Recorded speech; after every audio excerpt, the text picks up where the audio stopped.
Okay, Mooney, it's all set for you. I checked everything out. Didn't take you very long. Yeah, well, I work fast. How much? $16. Oh, well, I better try it myself first. All right. Be right back.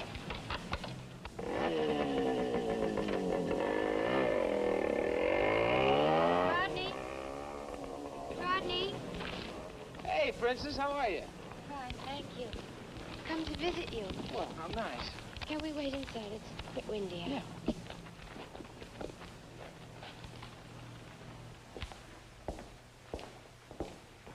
I brought you a homemade lunch. I know it seems kind of corny, but I was thinking about you. Thank you. Don't have to worry, I won't be doing it again unless you ask me. I'm not worried.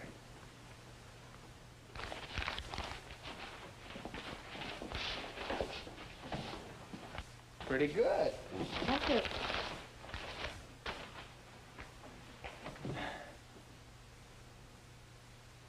How's your mother? Oh, she's fine. That's good. She's feeling all right, huh? Mm-hmm. Everything's fine. Anything else you'd like to ask? What do you mean? I mean, like, maybe you'd like to know, how my father's feeling, or do I think perhaps it might rain today? Everything's changed between us, hasn't it? What do you mean? I mean, if we can't be close, then we can't be anything at all. Isn't that so?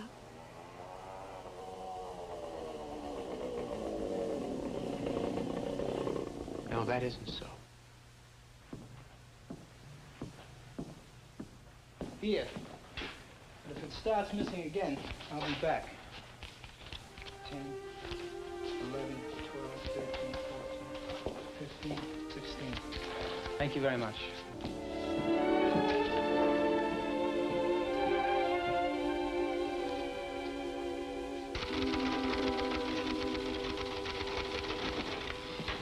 Elliot. Hi, Dad.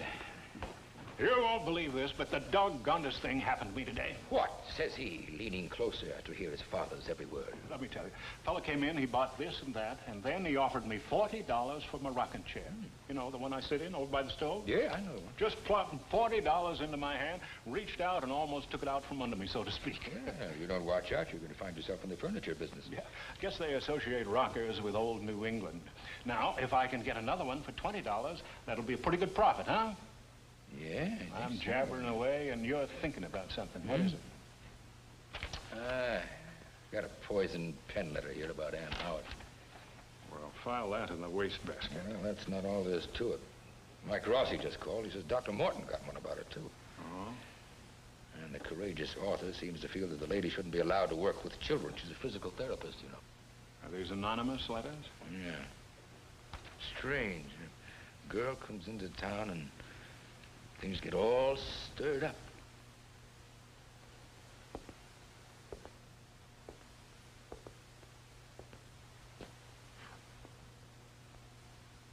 You done any thinking about that bluff, Dad? Can't get it out of my mind. Well, can you remember, after the accident, who made the strongest accusations? And forget about the children now. What about the parents? Oh, it's too long ago, Elliot. Too long. I remember I was worried sick at the time. I felt kind of responsible because the cottage belonged to me, and the children were curious because that's where Elizabeth died. I'm sorry. I didn't mean to bring it up again. Oh, don't be sorry, Dad. It happened. It's never going to go away, you know.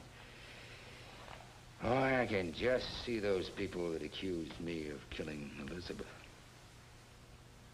Maybe Ann Howard is going through the same thing. No. What do you mean, no? Well, it's not the same.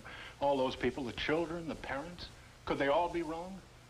Would they just stand there and point their finger and say, she did it, she pushed him over the bluff, just to be cruel? Well, who would want to harm her now? The Weber boys' parents are dead. The parents of the other children that were playing with Ann that day. Why would they want to strike back now? What's the point? Well, maybe with her background, she shouldn't be working with children. Well, what's her background got to do with it? What about Allison? Suppose she still needed therapy. What would be your opinion of Ann Howard then? I'd be pleased. I'd be very pleased to have an obviously competent and obviously professional woman working with Allison. Great. You mean not even a shred of doubt? Now, I expect more of you than that. Don't expect anything more from me. I'm not an old philosopher that hands out wisdom like I hand out pickles and potatoes and such. I'm just a fellow that's been around a long time, maybe too long. You know something? I'm going to go and get myself a rocker.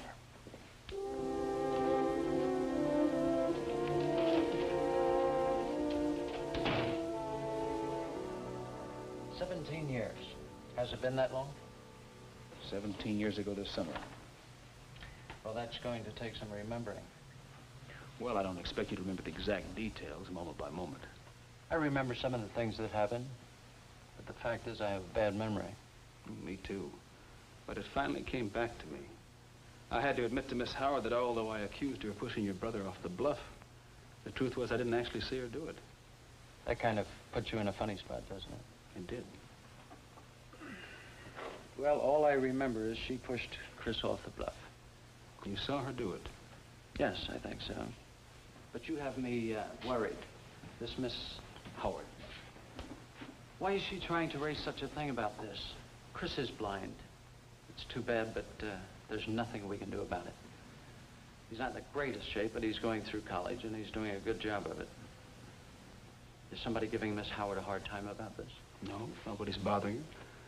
She's retained me to find out what actually happened because it's important to her personally to know, that's all. It's kind of expensive, isn't it, trying to find these people now after all this time?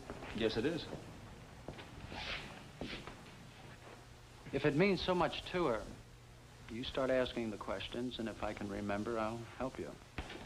Before the incident on the bluff, was your brother accident-prone? No. He'd bang his thumb with a hammer once in a while. Once he stepped in a rabbit trap, but it was covered with snow. That's the only accident that I remember.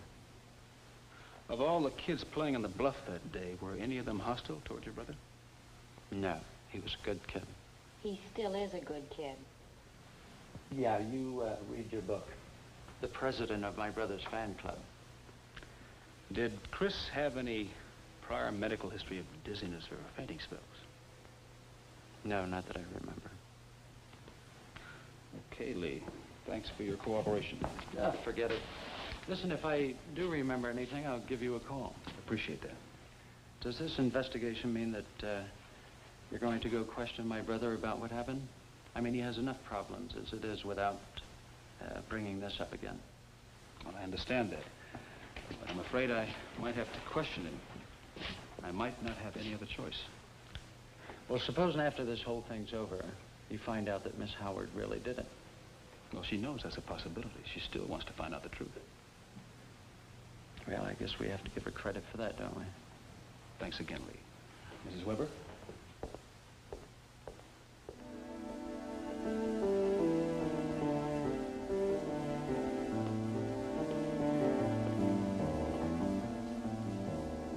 Well, you really spread it on with a shovel, didn't you? You should get a medal for that performance. It's too bad you let Chris sit up there in Boston like he's got some kind of a disease. Knock it off, Sandy. Why can't we ever go and see him? He's begged you. I begged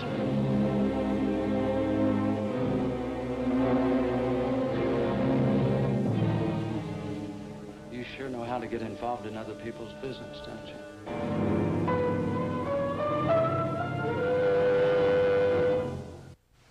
Preview from the continuing story of Peyton Place. Forget the charity. Norm, what is it? Are you in trouble or something? I have never had to beg for a job anywhere. Doctor, I'm begging now. Every time I step outside of this house, I am terrified. You were so sure your money could bury the truth.